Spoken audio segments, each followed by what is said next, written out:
What's happening? Good Monday morning to all of you. Thanks for joining me as always. I hope you had a fantastic holiday weekend.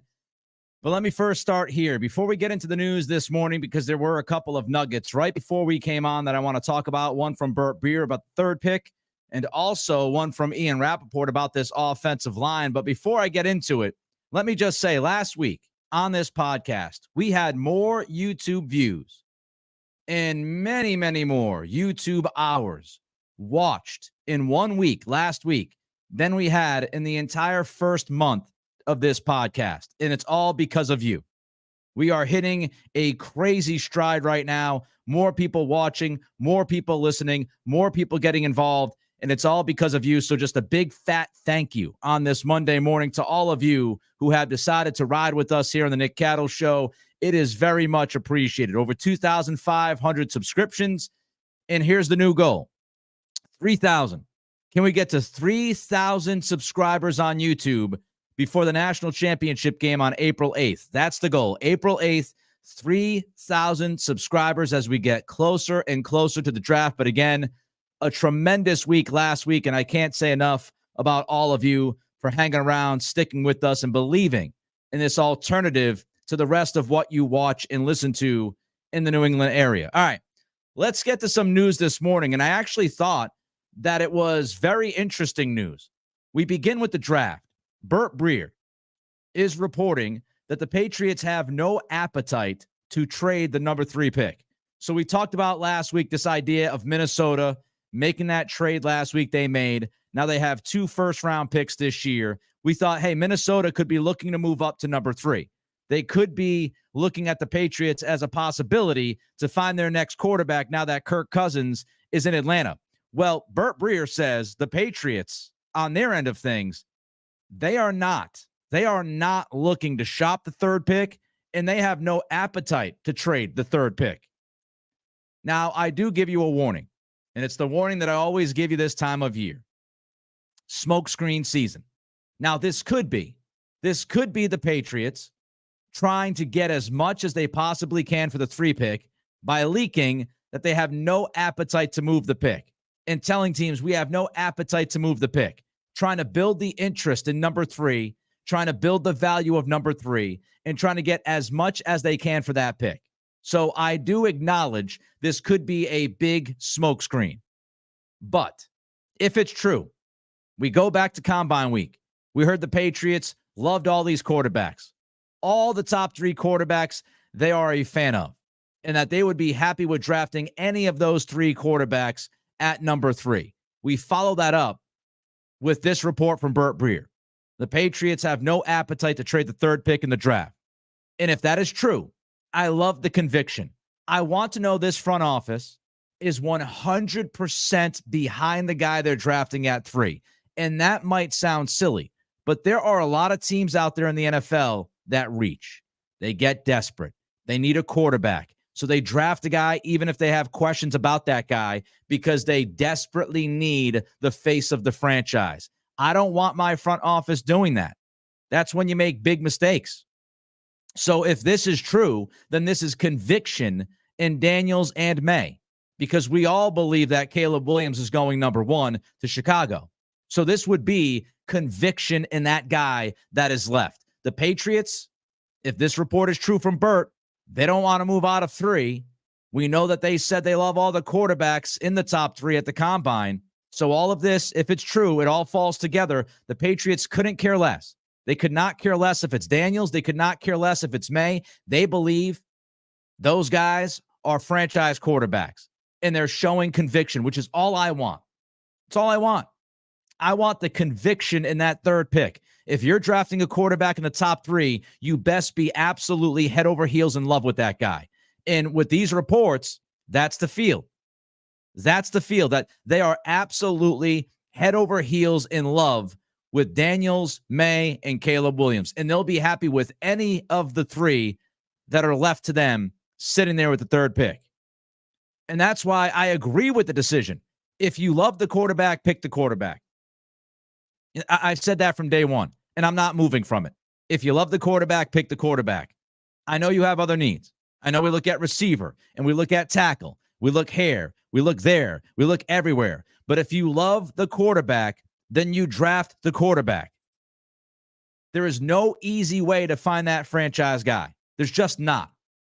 If you want to kick the can down the road, good luck that you find a better quarterback in 2025 or 2026.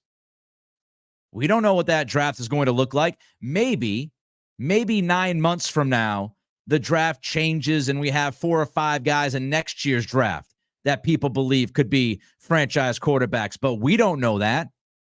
I'm not wishing injury on anybody, but you don't know what's going to happen next year in college football. Everybody's talking about Shedeur Sanders. What is Sanders going to look like next year? Is he going to hold up? So you have no clue. If you kick the can down the road, you have no idea who is going to be your quarterback in the future. Getting a quarterback in free agency is very difficult.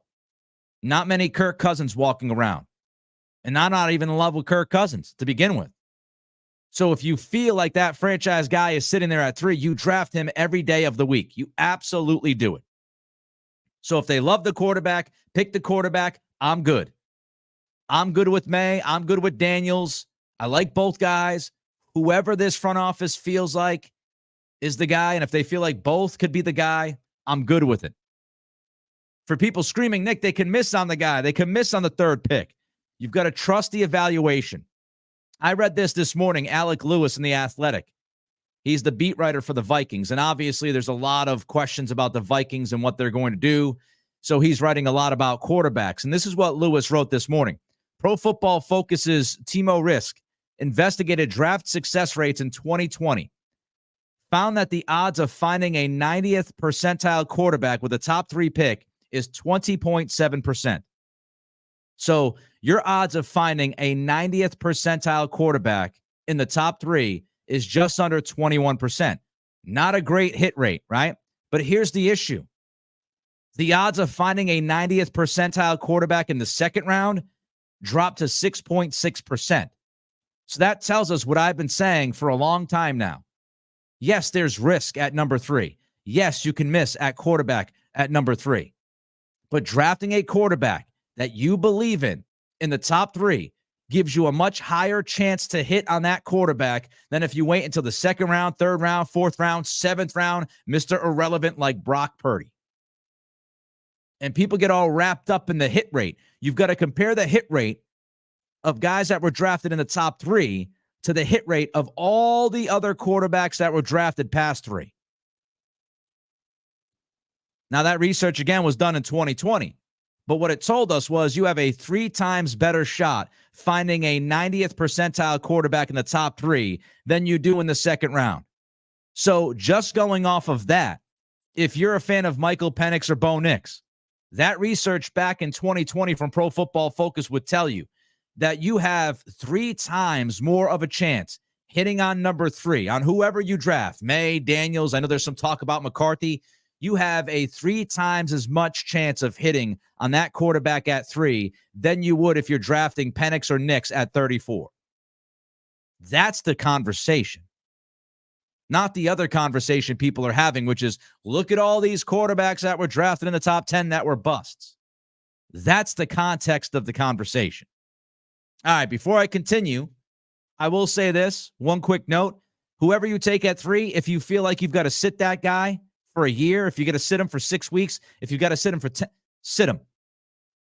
I'm not one of those people that will tell you, oh, you absolutely have to start the guy week 1 if you're drafting him 3rd overall. Do what's best for the player. Do what's best for the team. If you tell me that sitting May, Daniels, or McCarthy for the first 7 weeks, 10 weeks, even for the first season, if you tell me that's the best way to go, and that will give me a better chance to see this franchise quarterback lead this team for the next 10 to 15 years, then sit him.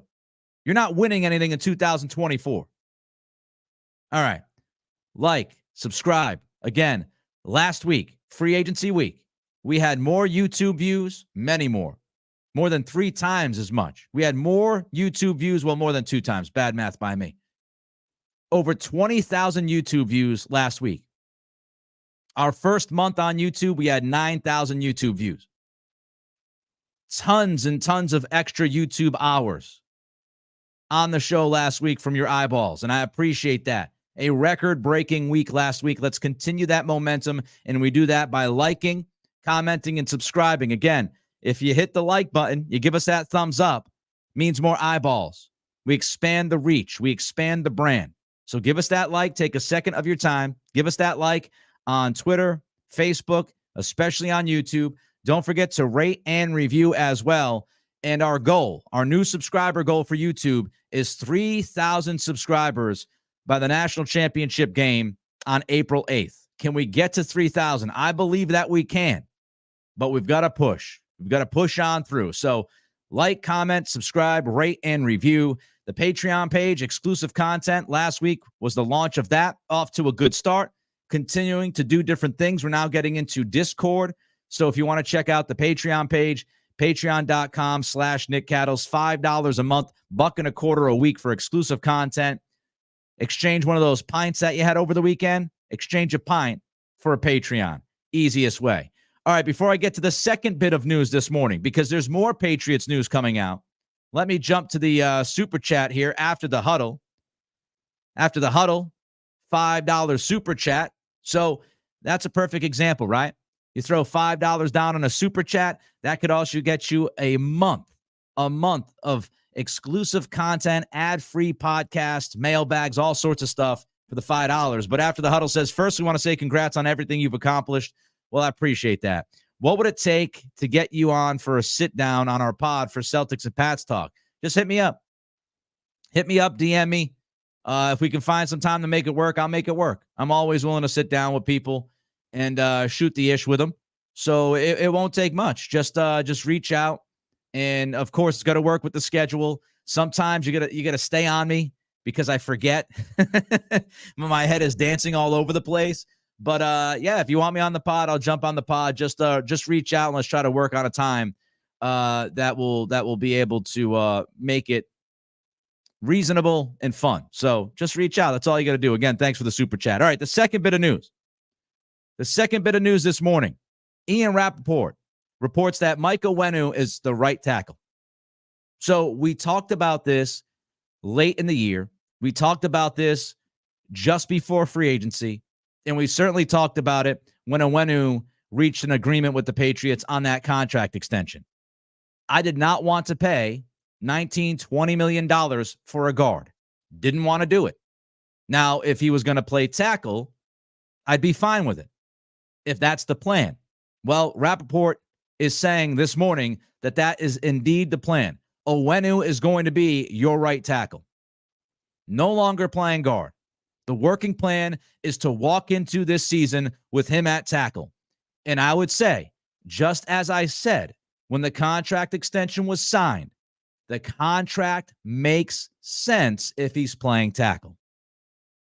And here we are. He's playing tackle.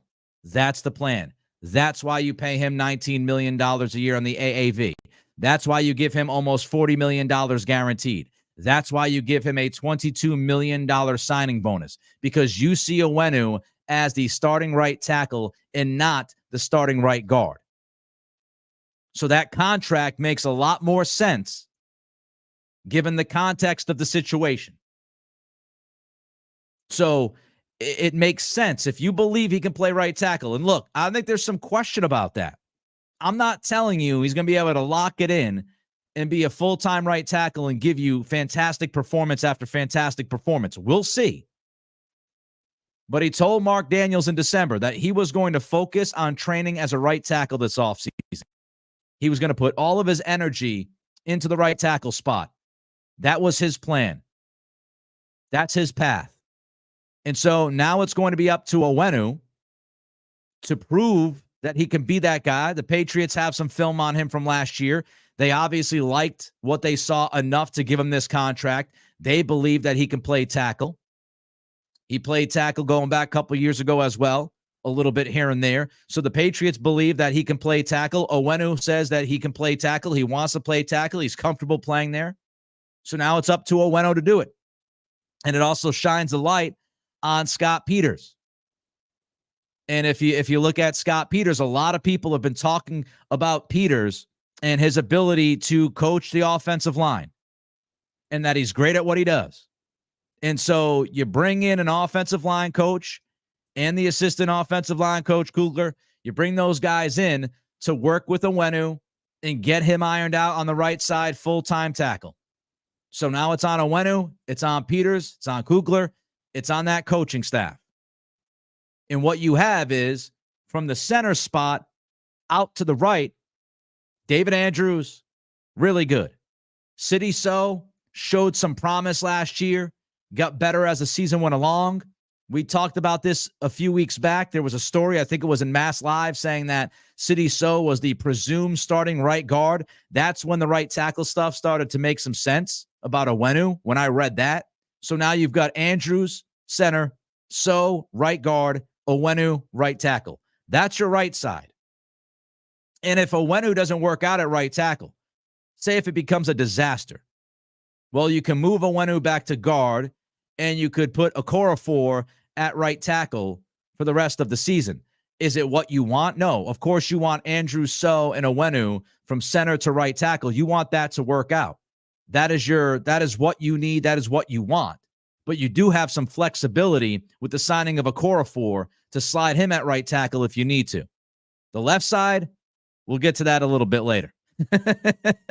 We'll get to the left tackle spot in a little while. All right, don't forget, like, comment, subscribe, rate, and review on Spotify, Apple Pods. Give those 5-star reviews. They always help. By the way, I do look at all of your comments on YouTube, or as many as I can. Depends on how busy the comments are, and the comments are usually very busy, and thank you for that. But I also pay attention to the comments on Spotify. I publish those as well when they pop up, so I keep an eye on all of you. So I appreciate every single one of you. Like, subscribe, rate, review. Check out the Patreon, $5 a month. Trade in a pint for a Patreon. All right, let's get to KJ Osborne, the latest member of the Patriots. Last night reported gets a 1-year deal, $4 million. So you can make up to $6 million. Last year he caught 48 footballs, 540 yards, 3 touchdowns as the Vikings' number 3 receiver. He did have problems with drops. Now, that was last year. His drop rate was high, but in the first few years of his career, the first 2 years of playing in Minnesota, the drop rate wasn't an issue. So was last year an anomaly? Was it quarterback play? Because obviously Cousins got hurt, and maybe that impacted some of the throws to Osborne. Maybe that impacted some of the chemistry. But he usually does not have issues with drops. That was last year. Let's hope he gets over that. But wide receiver 3 for the Vikings. He turns 27 years old in June, and I like this. Now, I like it because of how he slots in. I don't want to get to this time in free agency and in the offseason. I feel like we're already there for people, at least some people. Some people now, at this point, whoever the Patriots sign, whoever the Patriots acquire, if it's not a number 1 wide receiver or a starting left tackle, the guy sucks. I'm not going to play that game. I'm not going to play that game. You can play the game if you'd like. But I look at each and every acquisition as that acquisition in a vacuum and say, do I like it or not like it? Does it make sense or does it not make sense? I understand that KJ Osborne is not a number 1 receiver. I understand it. I get it. Just like I understood that Okorafor is not a starting left tackle. But you need to fill other holes in this roster. You need to address other things than the premier priorities that we talk about. So I understand. We'll talk about it in a few minutes. The wide receiver, the tackle, the quarterback, I understand it. But it doesn't mean that we should sit here and crush Osborne as an addition because he's not Calvin Ridley or he's not T. Higgins. He's not Michael Pittman. No bleep. We all understand that. We all want a bona fide number 1 superstar wide receiver. We all want that. Every single one of us wants to see that happen. So I'm not going to kill Osborne because he's not a number 1 guy. The question is, what does he do? Does it make you better? And how does it make you better? Those are the questions. And this is why I like the Osborne addition. Number 1, Kendrick Bourne's coming off of an ACL.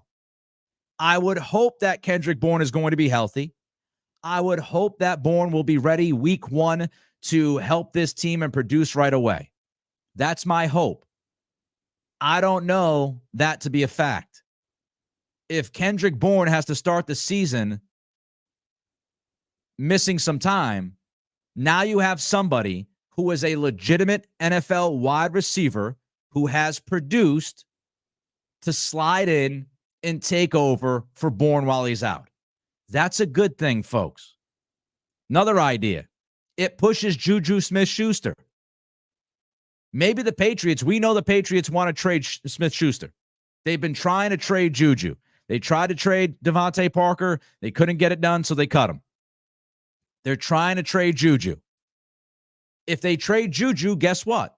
Osborne slides in. If you cut Juju, Osborne slides in. And even if you keep Juju, you have Osborne to battle him and put pressure on him. Last year, you had nobody to go to. You can't have it both ways. You can't complain about Parker and Smith-Schuster getting all of these snaps. And man, we don't have anybody else to go to. And then when the Patriots sign somebody like Osborne, who is a proven third receiver on a team, say, oh, well, he's not a number one. No kidding. But now if Juju stinks again, you have somebody who can replace the guy who's not a rookie. He knows how to keep his feet in bounds. He might not be gambling. These things matter. These things matter. If you start the season without Bourne and you got a broken down Juju for another year, who do you have? Pop Douglas. Literally, Pop Douglas. And as much as I love Pop Douglas, you can't go into the season with one healthy guy. So that's why you make the Osborne move.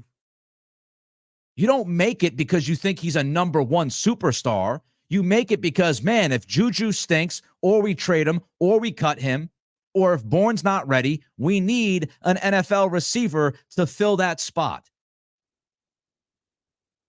That's why you do it. You also sign Osborne because it keeps you from feeling like you have to draft 2 receivers in the top 3 rounds, let's say. When you're looking at this team, quarterback, tackle, wide receiver, these are the 3 top needs. Well, now with Osborne, you don't feel like you have to draft a receiver in the 2nd and 3rd round because now you have somebody who can fill that 3rd/4th role, and you maybe can take a swing on a wide receiver in the 5th or 6th round instead. You're not asking too much of that receiver, right? I'll give you an example. Let's say in the 2nd round, the Patriots draft Ladd McConkey. Better yet, let's say Xavier Legette because he's more of an X. So the Patriots draft Legette at 34. Well, now you go into the season, and it's not what we want. Of course, we want a bona fide superstar number 1 receiver, but you go into the season with Legette, Bourne, Pop, and Juju Smith-Schuster. And then you have Tyquan Thornton, see if he can show anything. Well, now you can draft a wide receiver in round 4 or 5 and slot that guy behind the top 3 or 4. And so now next year you walk into the season, Osborne on a 1-year deal, he's out. Now you have developed that 2nd receiver that you drafted in the 4th or 5th round. Now you've spent a full year in developing him. So now he can jump in and hopefully be your 2 or 3 receiver. Then you say goodbye to Osborne, and then you have your 2 rookies this year, developed, fully grown, mature, ready to be a bigger piece of the puzzle to go along with Pop and Bourne.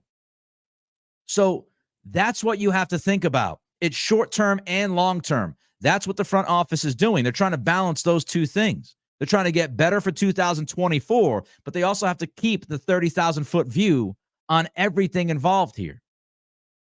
So it gives you more flexibility. Signing Osborne gives you more flexibility in the draft because now you don't have a desperation double dip at wide receiver.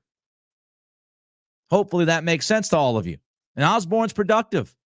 Mark Daniels posted, over the last 3 years, Osborne has 1,845 total receiving yards, You want to put that number in perspective? It's more than any receiver on the Patriots roster has in that time frame.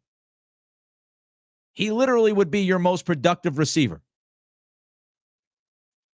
What's the slogan? Throw the comments in there. Come on, what's the slogan this offseason? Just get better. Osborne is an upgrade over what we saw from Juju last year. He's an upgrade over Kayshon Boutte from what we saw last year. And guess what? He's even an upgrade over Devontae Parker, who was supposed to be your number one receiver. So is he going to sit there and light the world on fire? Is he T. Higgins? No. But he's better than what you had as a 3/4 receiver.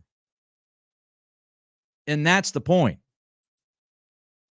And he's a scheme fit. He played in Minnesota, played for Kevin O'Connell. He understands. He understands the, offense. I think he will fit into the Alex Van Pelt scheme. So he's a scheme fit. All right, don't forget to like, subscribe, comment, also rate and review. Patreon started last week. We're going to continue rolling along this week. Patreon.com/Nick Cattles, CATTLES, $5 a month, $1.25 a week for exclusive content. Does not impact this podcast. Check it out. But again, I stress, give us that thumbs up, means more eyeballs. Best week of the pod. We had a better week last week than we had in some months on this podcast as we continue to fight the algorithm and build momentum and build this community. Like, comment, subscribe. I appreciate every single one of you. I believe that we can have an alternative to what we watch and listen to. Many people around there in this area. If you believe in the alternative, that's how you help us. That's how you support us. All right, let's jump in here. Super chat. You can jump to the front of the line with your comment or a question. A lot of people rolling in, so the best way to catch my eyeballs is the super chat like Kyle Kirk did. Osborne having the production he had without a starting quarterback and behind Justin Jefferson and Addison shows lots of promise. Take some pressure off the draft at wide receiver. Completely agree with you, Kyle, as I just discussed. The ability to have more flexibility in the draft now that you have Osborne. You don't feel like you have to double dip. I'd still like them to double dip, but now that second of the dip. The second of that dip could be in the 5th round, right? 6th round. Instead of having to feel like you've got to draft 2 receivers in the top 4 rounds. It just gives you a little bit more flexibility, puts less pressure on finding 2 guys that will stand out immediately at that position next season for you. So it makes sense. And yes, he was a 3rd receiver. He was behind Jordan Addison. He was a 1st-round pick last year. He's behind the best receiver in all of football in Justin Jefferson. He had a quarterback situation that was an epic disaster. So some of those things could absolutely affect his production. Looking at what he's done, I don't think it's crazy to believe that Osborne can get you 55, 60 catches, 700, 750 yards in a handful of touchdowns. I'll take that. People love Jacoby Myers for giving you some of those same numbers. And now they're, not happy about this one. He's versatile too, by the way, Osborne. 5'11", 203. He played 556 of his 821 offensive snaps last year out wide. So he was mostly a slot his first 2 years playing for Minnesota. Last year, he played more outside than slot. So he worked more heavily out of that slot in 21 and 22 when he was more productive. So he has shown the ability to play inside and outside, which I think is very, very important moving forward. So I think it makes sense. He's also speed element. He ran a 4.4 840 at the combine. He's great running crossing routes. He's a good locker room guy, so another person who helps the culture. He played at Miami, so you have to believe Alonzo Highsmith has done a lot of background work on him, has spoken to people that were in Miami at the time. Highsmith always around that program for the last number of decades, so you got to believe that Highsmith has a lot of working knowledge regarding Osborne with his background playing at Miami. And, for right now, you feel really solid 2 through 4. Bourne, Osborne, Pop Douglas. We got to work on that number 1 guy.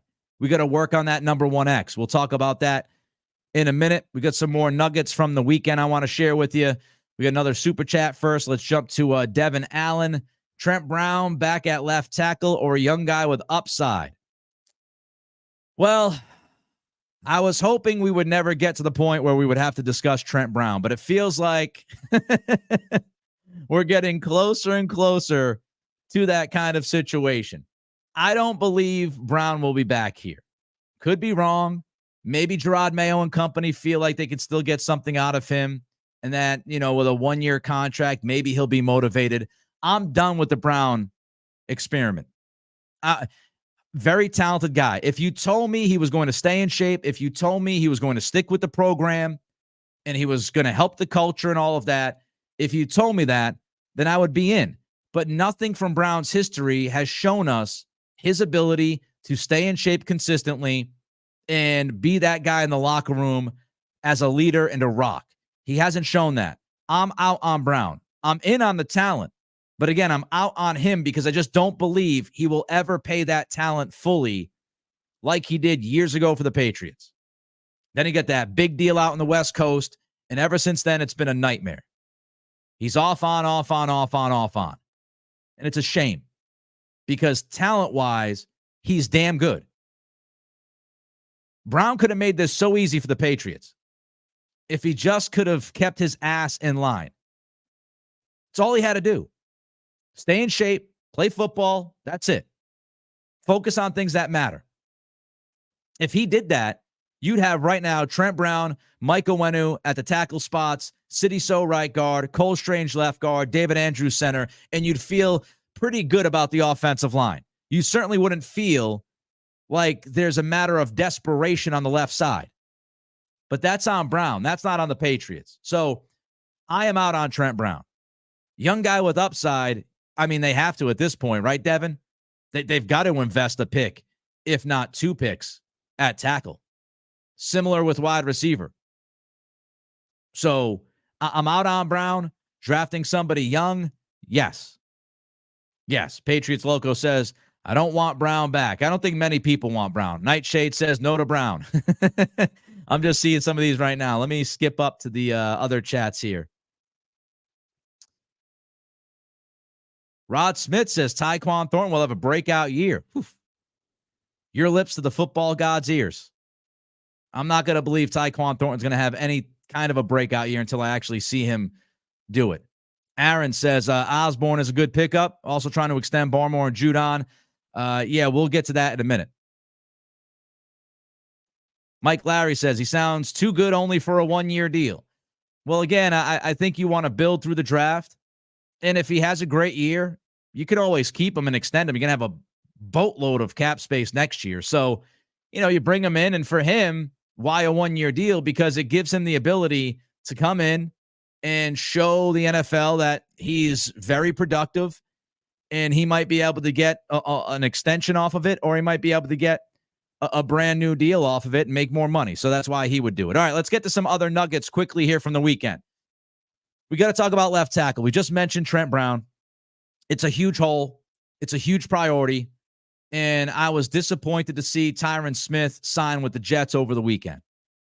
Now, reportedly, Mike Florio says Smith is going to get about $6.5 million guaranteed on this deal. If I were the Patriots, I would have dumped $10 million guaranteed on Smith. Now, maybe they did. We don't know. Maybe they did talk to Smith. We know they were looking at Smith, according to reports, before free agency began. And maybe they tried to pay him more money than the Jets. We don't know that. He's going to make up to $20 million. It's all based on, how much he plays and those incentives.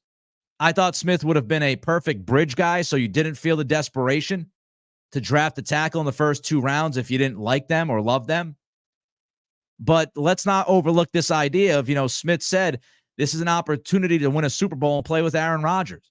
And this is just part of it. And people will say, Nick, why are you making excuses? I don't think they're excuses. They're reasons. They're reasons. When you are a free agent, you get to decide where you want to go, folks. And I know it's always painted as, well, the Patriots had more money, this team had more money, just dump the money and sign the guy and move on. If Tyron Smith at 33 years old, who's had a lot of injuries, says, I think I've got 1 year left in me, is Tyron Smith going to want to play for the New England Patriots coming off of a 4-win season, who currently have Jacoby Brissett as quarterback? Or is that 33-year-old left tackle who might have 1 year left in him going to want to play for Aaron Rodgers and the Jets? That's just the reality of the situation. And people will say it's excuse making. It's not. Right now, the Patriots are a very tough sell. Very tough sell. It's not easy to go out there and sign free agents when you're coming off of a 4-win season, when you right now don't have the quarterback of the future.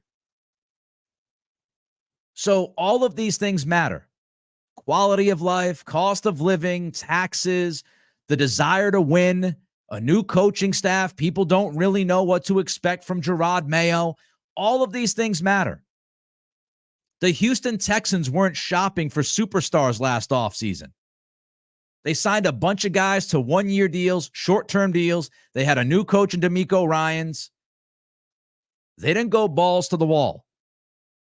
This offseason, after drafting C.J. Stroud, and Stroud showing the world that he can play at a high level and looks like a franchise quarterback, after drafting Will Anderson at number 3, after making those moves in the draft and getting to the playoffs, the Vikings now go out there, not the Vikings, the Texans go out there and they can sign some bigger name free agents because now you've got a playoff team. Now you have the quarterback of the future. Now people have seen Ryans as a head coach and they're buying into it. Now they've seen Bobby Slowick as an offensive coordinator and they're buying into him.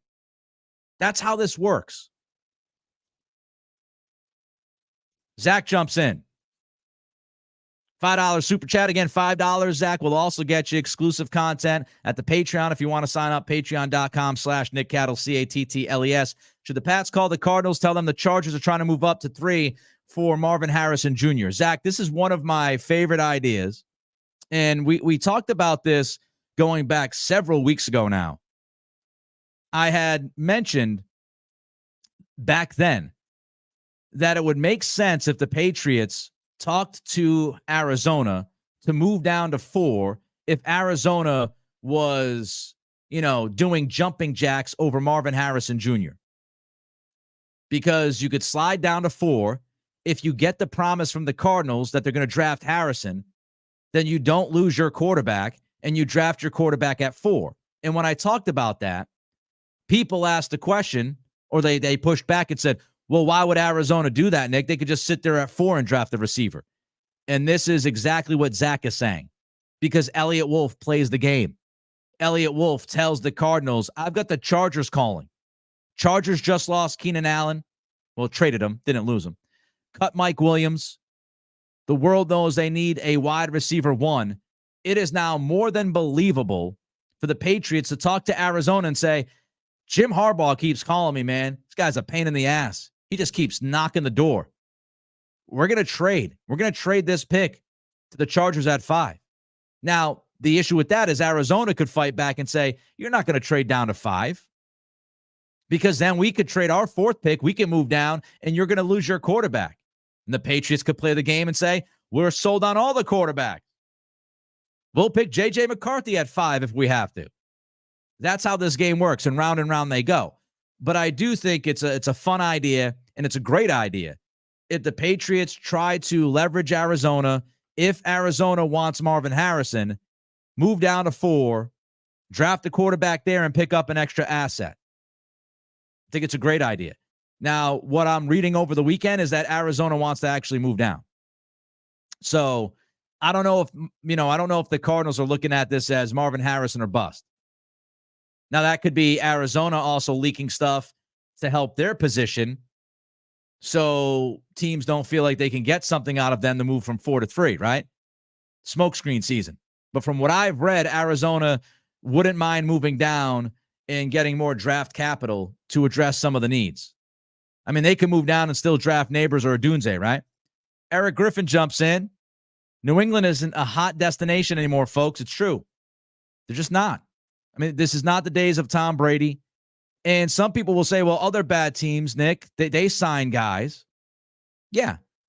But you got to look at situations. And that's why I say you got to look at taxes. You got to look at cost of living. You've got to look at where those guys grew up, where they play high school football. I'll give you an example. Danielle Hunter signed with the Texans. Danielle Hunter played his high school ball in Katy, Texas. He grew up in Katy, Texas.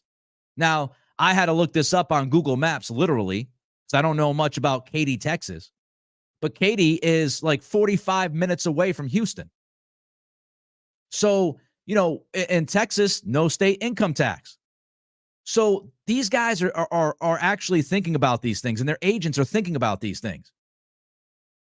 Because if you're going to play for the Patriots after a 4-win season, you either have to be knocked over. Look at Calvin Ridley, for example. The Patriots would have had to pay Ridley $26 million a year. They would have had to give him $55 million guaranteed to beat that Titans offer.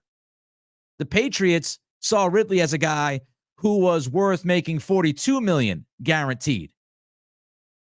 They're not going to jump another $13 million in guaranteed money to sign Calvin Ridley.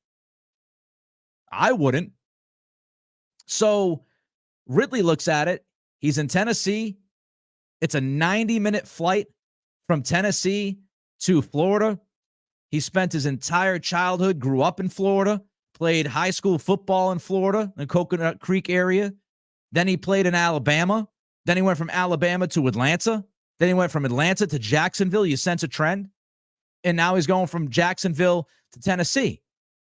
He's played in the southern region his entire life. That's where he grew up. So all of these things factor in. Now, you could have gotten Calvin Ridley, I think. Again, if you were willing to pay the guy $55 million guaranteed, which would have been the most guaranteed money given to a wide receiver in the history of the game, and I'm not doing that. Weather, taxes, cost of living, the football team, the coaching staff, all of those things matter. The facilities. David jumps in. Super chat, $5 super chat. Thank you, David. I appreciate you. Pats move out of 3, still get May if they traded with the Chargers. Screw Brown. So here's what I would say. As far as trading down to the Chargers, I'd be afraid of doing that. Because if you traded with the Chargers and you drop down to 5, now you leave yourself vulnerable.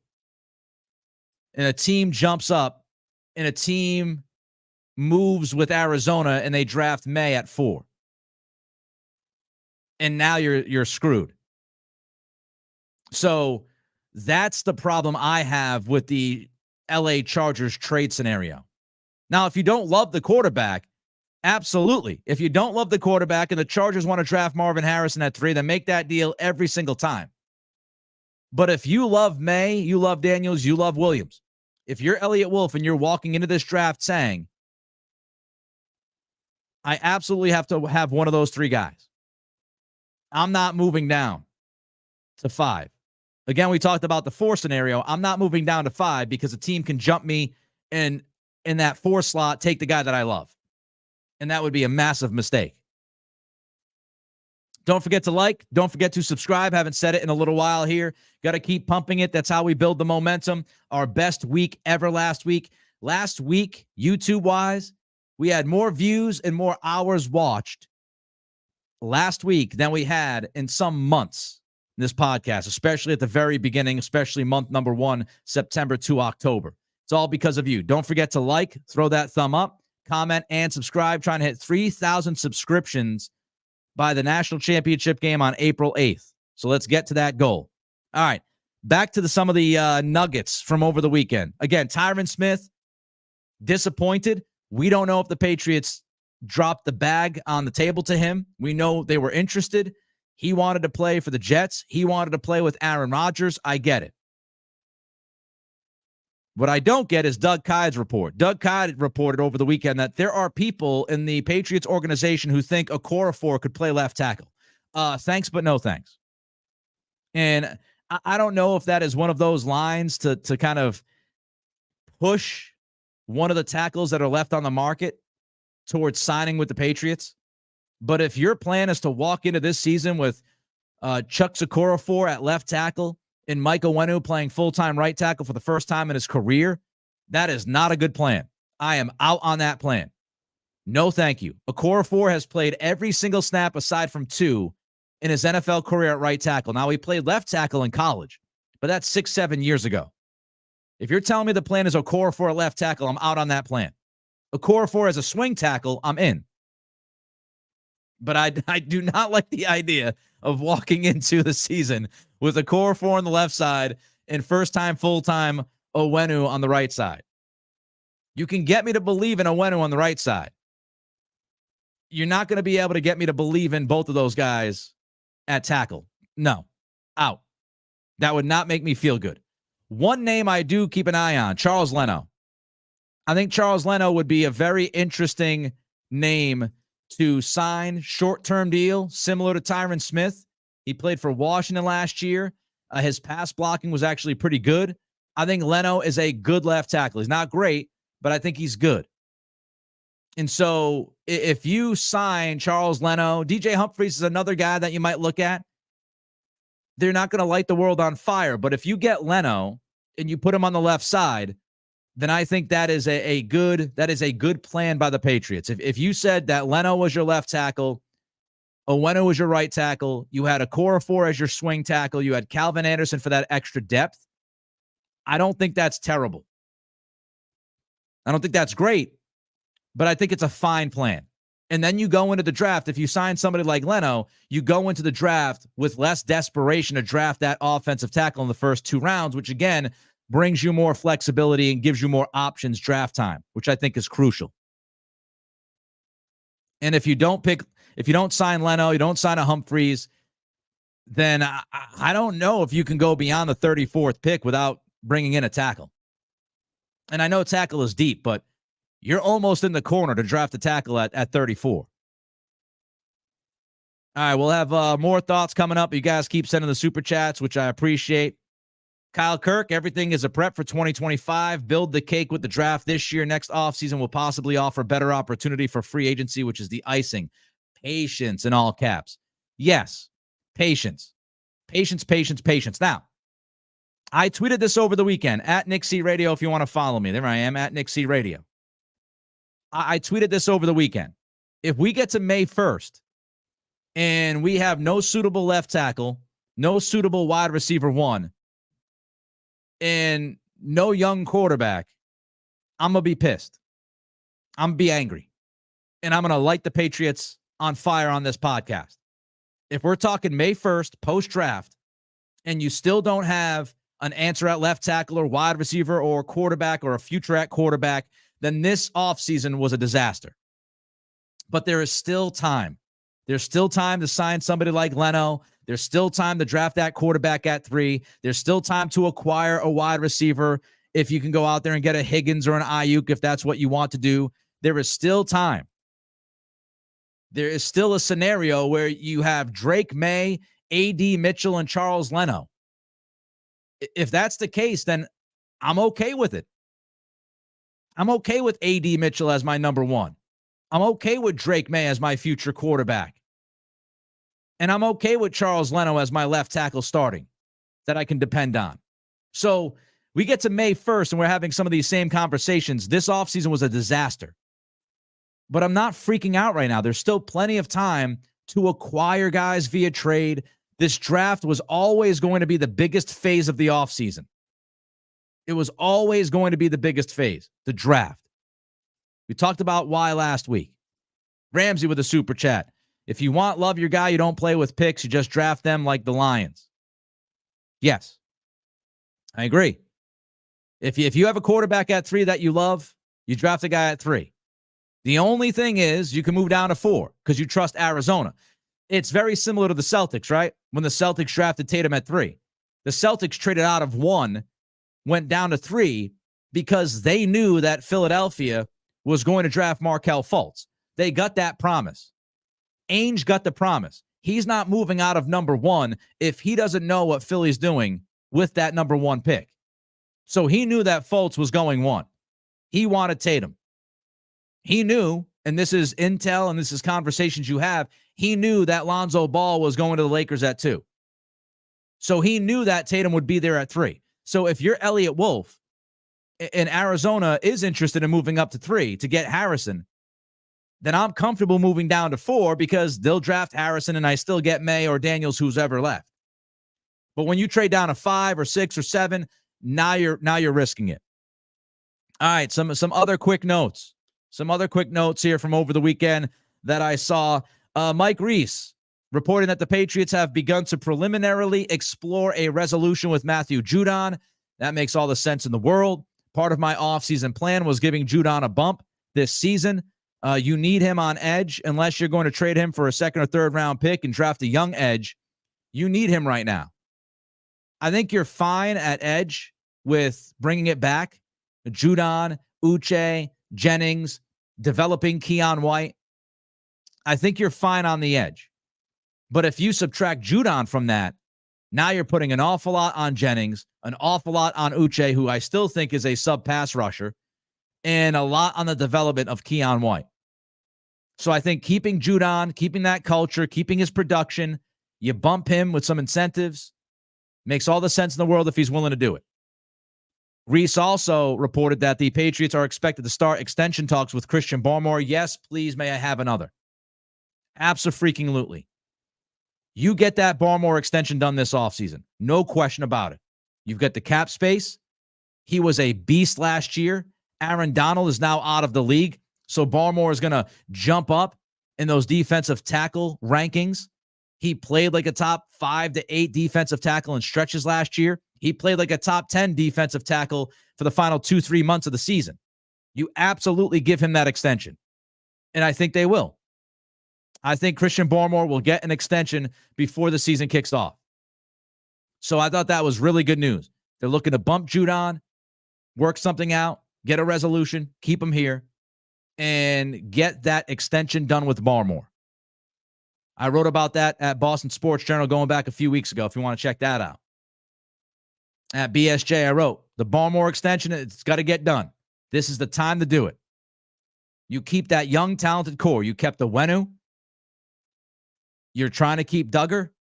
You keep Barmore an extension. That's how you do it. That's how you build.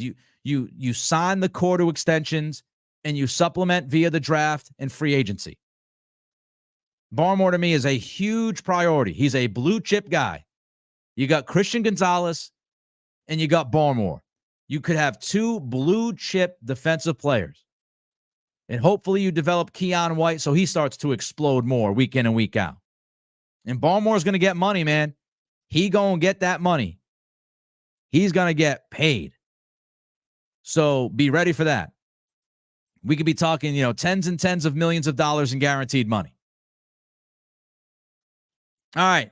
Went a little long today. Thought it was worth it with the news this morning. I appreciate every single one of you. Let's not forget to give us that thumbs up. Hit that thumbs up. Means the world to us. Builds this brand. Punches the algorithm in the face. So give us that thumbs up. Don't forget to comment. Also subscribe. Trying to hit 3,000 subscribers by the national championship game on April 8th. We need just under 500 subscribers to jump on. So liking this podcast helps. Subscribing to this podcast helps. You can also get notified for when we go live with breaking news pods and all of that. Rate and review on Spotify and Apple Pods. And the Patreon page, patreon.com/Nick Cattles, Cattles. All right, I'm out for now. If something big breaks, we'll be all over it. If not, back tomorrow at 11 a.m. live. This has been, I appreciate every single one of you. Thank you. But it's been the Nick Cattles.